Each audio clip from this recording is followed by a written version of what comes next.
कैसे हो दोस्तों, मैं आपका दोस्त चन्ना जो आपके लिए हमेशा भूतिया और डरावनी कहानी लेकर आता हूँ। आज की कहानी सुनकर आपकी रूह भी काम जाएगी। तो चलिए कहानी शुरू करते हैं, लेकिन शुरू करने से पहले आपसे एक शिकायत है। आप कहानी तो सुन लेते हैं लेकिन लाइक नहीं करते हैं। इस बार मैंने आपसे बहुत उम्मीद लगाई है, इस बार आप लाइक भी करेंगे और सब्सक्राइब भी।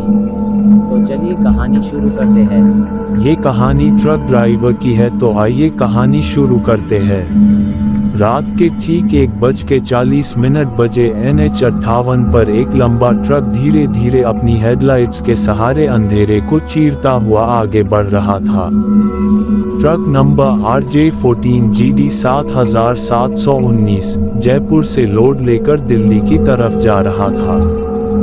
ड्राइवर का नाम सुरेश था, उम्र लगभग 38 साल, 12 साल का अनुभव, और उसके बारे में सबसे आम बात ये थी कि वह रात में बिना रुके चलने वालों में से एक माना जाता था।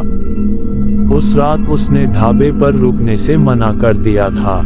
उसके साथ कंडक्टर भी था, लेकिन वह पीछे के केबिन में सो चुका था। हाईवे बिल्कुल खाली था, न कोई गाड़ी आगे न पीछे, सिर्फ ट्रक की आवाज और हवा का शोर। करीब 2 बजे के आसपास सुरेश को पहली बार अजीब महसूस हुआ। उसने बाद में बताया कि सड़क के किनारे पेड़ थोड़े अलग लग रहे थे, जैसे वे सीधे खड़े नहीं थे बल्कि झुककर ट्रक को देख रहे हों। उसने सोचा थकान है, इसलिए उसने रेडियो ऑन किया, लेकिन रेडियो सिर्फ शोर कर रहा था। कभी कभी किसी की आवाज जैसी टूटती हुई फुसफुसाहट आती थी, फिर गायब हो जाती थी। कुछ किलोमीटर आगे जाकर हाईवे पर हल्की धुंध दिखी। मौसम विभाग के रिकॉर्ड में उस रात उस इलाके में कोहरा दर्ज नहीं था, लेकिन कैमरों में साफ दिख रहा था कि सड़क के बीचों बीच एक पतली सफेद परत सी थी, जैसे किसी ने सड़क पर दूध गिरा दिया हो। सुरेश ने ब्रेक हल्का किया। ट्रक की स्पीड कम हो गई और उसी समय पीछे सोया हुआ कंडक्टर अचानक उठ बैठा। उसने घबरा कर कहा, गाड़ी क्यों धीमी कर दी? सुरेश ने जवाब दिया, आगे कुछ दिख नहीं रहा। कंडक्टर ने आगे देखा।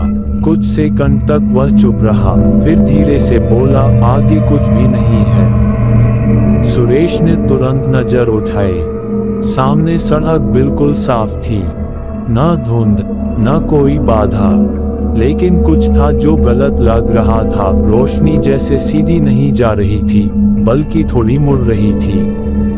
ट्रक जैसे ही उस धुंध वाले हिस्से से गुजरा, इंजन की आवाज बदल गई।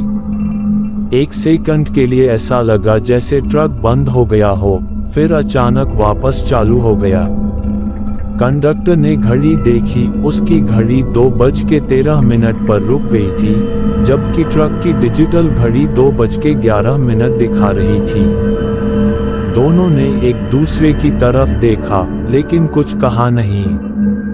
करीब 2:20 पर सुरेश ने पहली बार ब्रेक पूरी तरह लगाया। उसे लगा कि कोई सामने खड़ा है। उसने साफ साफ देखा, एक आदमी सड़क के बीच में खड़ा था। सफेद कपड़े, पीठ ट्रक की तरफ और हाथ नीचे। कंडक्टर ने चिल्लाकर कहा, मत रोक, लेकिन सुरेश ने रोक दिया। ट्रक रुकते ही सामने वाला आदमी गायब हो गया। सुरेश बाहर नहीं उतरा, उसने सिर्फ खिड़की से देखा। सड़क खाली थी। कुछ सेकंड तक सन्नाटा रहा, फिर ट्रक के पीछे से किसी ने ट्रक के बॉडी पर धीरे से हाथ मारा, ठक ठक। कंडक्टर ने पीछे मुड़कर देखा, कोई नहीं था, लेकिन फिर से आवाज आई, इस बार दूसरी तरफ से, ठक ठक, अब दोनों तरफ से। सुरेश ने ट्रक स्टार्ट करने की कोशिश की, लेकिन चाबी घुमाने पर इंजन ने एक बार स्टार्ट होकर तुरंत बंद हो गया। तीसरी कोशिश में इंजन चला, लेकिन अब ट्रक आगे नहीं बढ़ रहा था, जैसे पहिए जमीन से चिपक गए हों। और तभी रेडियो अपने आप ऑन हो गया। उसमें कोई स्टेशन नहीं था, सिर्फ आवाज थी, बहुत धीमी, टूटी हुई, जैसे कई लोग एक साथ बोल रहे हों। रुकना नहीं था। कंडक्टर ने दरवाजा खोलने की कोशिश की, लेकिन लॉक अपने आप लग चुका था।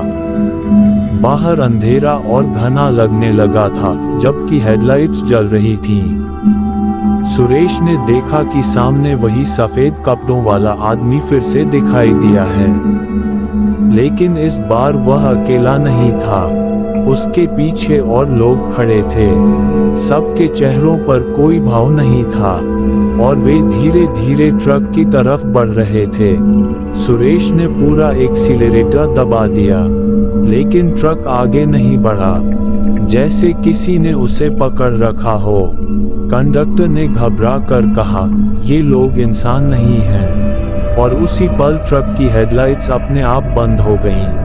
पूरा हाईवे अंधेरे में डूब गया। सिर्फ ट्रक के अंदर की डैशबोर्ड लाइट जल रही थी और उसमें एक चीज दिखाई दी। जीपीएस स्क्रीन अपने आप किसी दूसरी जगह को दिखा रही थी, जहां कोई हाईवे नहीं था, सिर्फ एक खाली जगह थी जिसका नाम लिखा था लॉस्ट रूट 0। और उसी समय पीछे से किसी ने ट्रक का दरवाजा खोल दिया।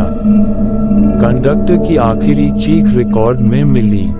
उसके बाद 3 मिनट तक ट्रक का जीपीएस एक ही जगह घूमता रहा, फिर सब बंद हो गया। अगले दिन सुबह 6:10 पर वही ट्रक एक खेत के पास मिला।